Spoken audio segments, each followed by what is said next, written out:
Satyabhama serial episode లో ఏం జరిగిందో తెలుసుకుందాం. క్రిష్ వాళ్ళ చెల్లెలు నందిని తన భర్తతో కలిసి పుట్టింటికి వస్తుంది. ఇక వాళ్ళ అమ్మ పక్కన కూర్చొని ఏదేదో మాట్లాడుతూ, నాకు అక్కడ ఉండాలని లేదమ్మా, నేను ఇక్కడే ఉండాలనుకుంటున్నాను, ఎలాగైనా మీ అల్లుడితో నువ్వే మాట్లాడి ఇల్లరికానికి ఒప్పుకునేలా చెయ్యి అని చెప్తూ ఉంటుంది. వాళ్ళ అమ్మ అయితే, నీకెలా చెప్పాలో నాకు అర్థం కావడం లేదే, నీ భర్తని నువ్వే బుట్టలో వేసుకోవాలి, కొంచెం జానతనాన్ని చూపించి నీ భర్తని నీ వైపు తిప్పుకోవే అని చెప్తూ ఉంటుంది. తనైతే జానతనం అంటే ఏందమ్మా అని అడుగుతూ ఉంటుంది. ఓసే పిచ్చి మొద్దు, నీ భర్తకి దగ్గరగా ఉంటూ ప్రేమ చూపిస్తూ మంచిగా మసలుకోవే, అప్పుడే మగవాళ్ళు పెళ్ళాల వెనక తిరుగుతూ ఉంటారు అని చెప్తూ ఉంటుంది. అంతలో నందిని వాళ్ళ నాన్న అక్కడికి వస్తాడు.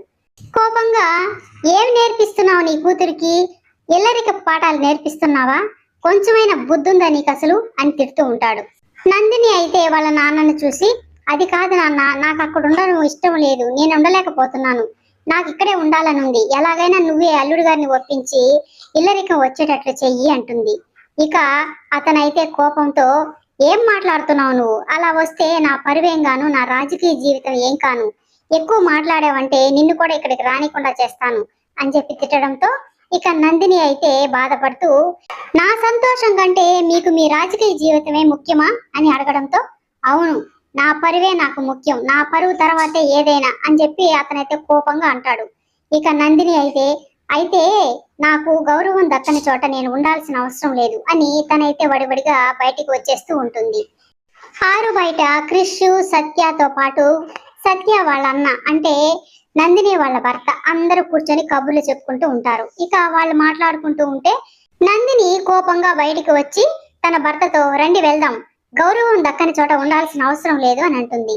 ఇక సత్య అయితే, ఏమైంది నందిని, ఇప్పటిదాకా బానే ఉన్నావు కదా, ఎవరేమన్నారో అని అడుగుతూ ఉంటుంది.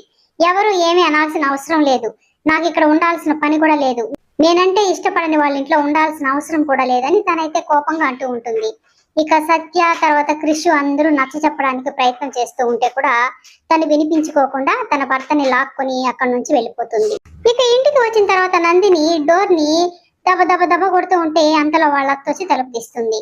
ఏంటమ్మా, నైట్ కుంటానని చెప్పారు కదా అని అనడంతో, ఏమి ఇంట్లోకి రానివ్వరా, భోజనం పెట్టరా, వెళ్ళిపోమంటారా, ఎవరికి అసలు నేనంటే ఇష్టమే లేదు అని ఏదేదేదో మాట్లాడుతూ ఉంటుంది.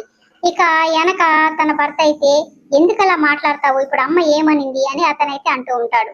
నేనంటే అసలు ఎవరికి ఇష్టం లేదు, నేను ఒంటరి దాన్ని, నేను ఎలా పోతే మీకేంటి అని ఏదేదో మాట్లాడుతూ ఉంటే ఇక ఇంట్లో వాళ్ళందరూ, ఎందుకమ్మా అలా మాట్లాడతావు, నువ్వు ఒంటరి దానివి ఎలా అవుతావు, మేమంతా నీ వెనకే ఉన్నాం కదా, నువ్వంటే మాకెంతో ఇష్టం అని చెప్తూ ఉంటారు. తర్వాత నందినికి వాళ్ళ కొడుక్కి వాళ్ళ అమ్మ అయితే భోజనం పెట్టి తినమంటుంది. కానీ నందిని అయితే అటు కలిపి ఇటు కలిపి నాకు ఆకలి వేయడం లేదని అక్కడి నుంచి లేచి తన రూమ్ లోకి వెళ్ళిపోతుంది. తర్వాత నందిని దగ్గరికి తన భర్త వచ్చి, ఏం జరిగింది, అసలు ఏం జరిగిందో చెప్పకుండా అలా కోపంగా ఉంటే ఎవరికైనా మాత్రం ఎలా తెలుస్తుంది అని అడుగుతాడు. ఏం జరగాల్సిన అవసరం లేదు, నేనంటే ఎవ్వరికి ఇష్టం లేదు అని మాట్లాడుతూ ఉంటుంది. మీరు కూడా ఎప్పుడు ఏదో ఒకటి అంటూనే ఉంటారు నన్ను అని అనడంతో, నేను ఎందుకు అలా అంటాను, నువ్వు కూడా ఏదో ఒకటి నచ్చని పనులు చేస్తూనే ఉంటావు, వద్దన్న పనిని కావాలని చేస్తూ ఉంటే ఇక అడగకుండా ఎలా ఉంటారు, అయినా ముందు నీ పద్ధతి మార్చుకో, మంచి కోడలుగా ఉండడం నేర్చుకో అనేసి అతనైతే అక్కడి నుంచి వెళ్ళిపోతాడు. సత్య తన రూమ్ లో ఇద్దరి మధ్య ఉన్న గీతని చెరిపేయడంతో క్రిష్ అయితే సంబరపడిపోతాడు.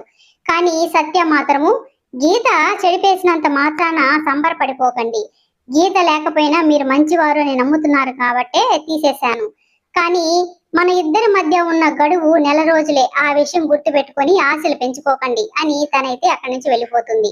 ఇక క్రిష్ అనుకుంటాడు, నీ మనసులో నా మీద మంచి అభిప్రాయం ఏర్పడింది అంటే ఇక నిన్ను నా వైపు తిప్పుకోవడం ఎంతో సేపు పట్టదు, నీకు నా మీద ప్రేమ పుట్టడానికి కూడా ఎంతో టైం పట్టదు అని తనైతే అనుకుంటాడు. సత్య వాళ్ళ అమ్మా నాన్న వాళ్ళు ఉంటున్న ఇంటిని సేటుకి 20 లక్షలకి తనఖా పెట్టి డబ్బులు తీసుకోవాలి అనుకుంటారు. కానీ అతనైతే ఇంతకు ముందే 10 లక్షలు తీసుకుంటారు కదా, మొత్తం కలిసి 30 లక్షలు అవుతుంది, ఇంటిని అమ్ముతున్నట్టు రాసివ్వండి అని అడుగుతాడు. సత్య వాళ్ళ చెల్లెలు సంధ్య నేరుగా సత్య దగ్గరికి వచ్చి వాళ్ళ అమ్మా నాన్న 30 లక్షలకు ఇంటిని అమ్మేస్తున్న సంగతి చెప్తుంది. ఎందుకు అమ్ముతున్నారు, ఏమైంది అని సత్య అడుగుతూ ఉండడంతో, ఆ కాళీగాడు మళ్ళీ ఇంటి మీదకి వచ్చి గొడవ చేస్తున్నాడక్క, అందుకే భయపడి ఇల్లు అమ్మేయాలనుకుంటున్నారని తన అయితే చెప్తుంది. ఆ విషయాన్ని కృషి కూడా వింటాడు.